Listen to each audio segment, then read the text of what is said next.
Hello viewers, if you are new to the channel, please hit the like and subscribe button and share it with your friends. Also, click on the bell icon so that you get the latest information about the videos that are uploaded. Hello students, welcome back to the new video. In this video, we will continue chapter number 10, Respiration in Organisms.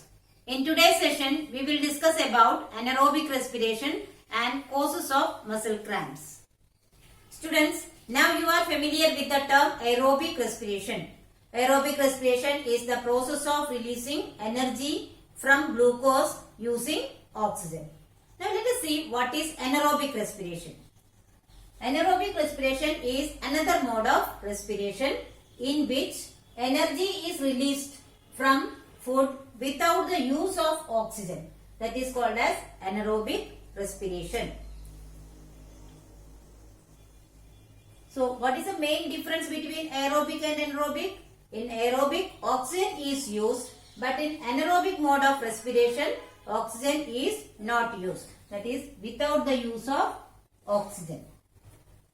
During this process, glucose is broken down into carbon dioxide and alcohol with the production of energy. So, what are the products formed during anaerobic respiration? They are carbon dioxide and alcohol along with the production of energy. Here, alcohol is the new substance formed. In aerobic respiration, carbon dioxide, water and energy is produced. But in anaerobic respiration, carbon dioxide and alcohol along with the energy is formed. The anaerobic respiration can be represented by the equation, that is Wade equation that represents anaerobic respiration is glucose without the use of oxygen gives out alcohol plus carbon dioxide plus energy. Here alcohol, the ethanol is formed during the anaerobic respiration. Here we can write ethanol. The name of the alcohol produced during the anaerobic respiration is ethanol. So, what are the products of anaerobic respiration? It is ethanol, carbon dioxide and energy. Now, let us see what happens during anaerobic respiration. In this process, glucose is not completely oxidized or broken down. What is the meaning of that? During anaerobic respiration, the glucose is not completely broken down. What is the reason?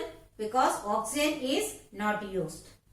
The amount of energy released in anaerobic respiration is less than that released during aerobic respiration.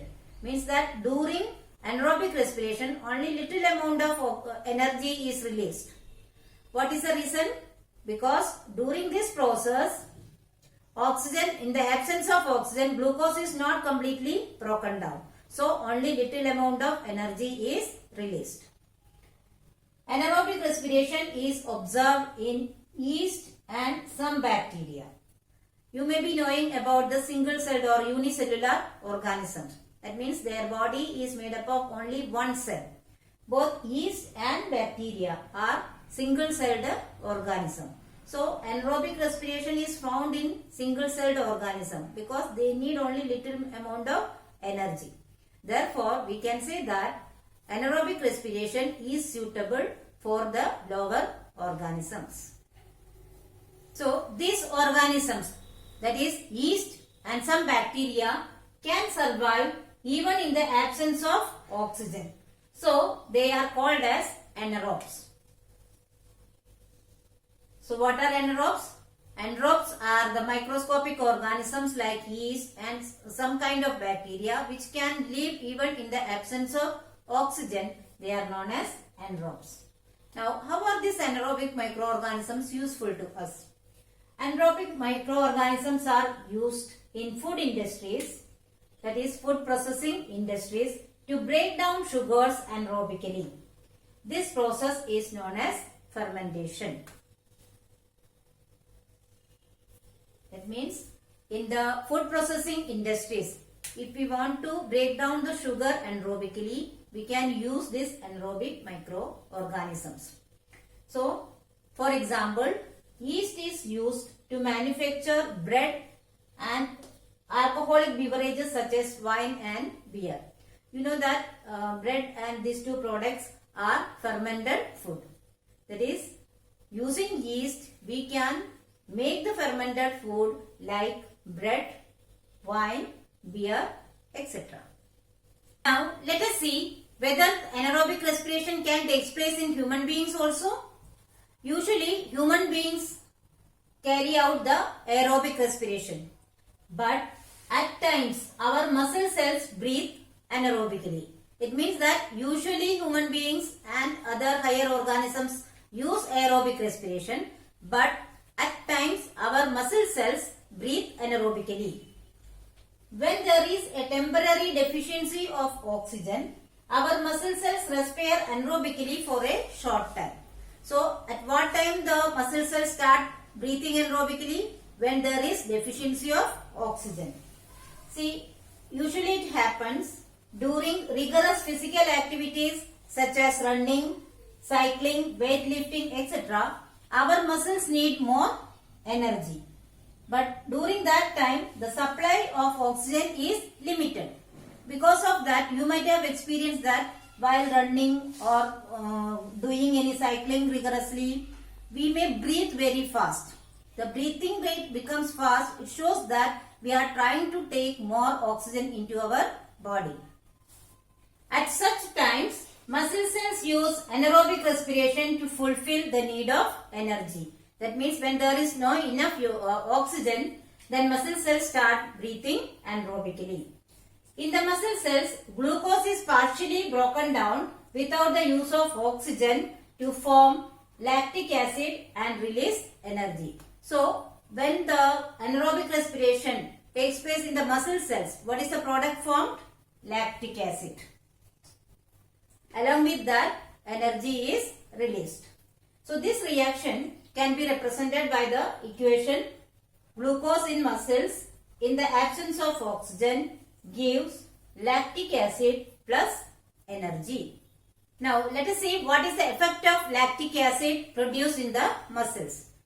If lactic acid accumulates in our muscles, it causes soreness and muscle cramps. So, muscle cramps and soreness are caused due to the presence of or accumulation of lactic acid. That is the reason when we play heavily or run fast, sometimes we get the pain in our muscles. That is due to this process or formation of lactic acid. Now, what can we do at that time? It can be relieved by a hot water bath or massage. How does these treatments help to relieve the muscle cramps? These treatments improve the circulation of blood to the muscles and provide enough oxygen. So, after taking a hot water bath or give a massage, we can get relieved. How does it happen? Because it improves the circulation of blood to that muscles with enough oxygen.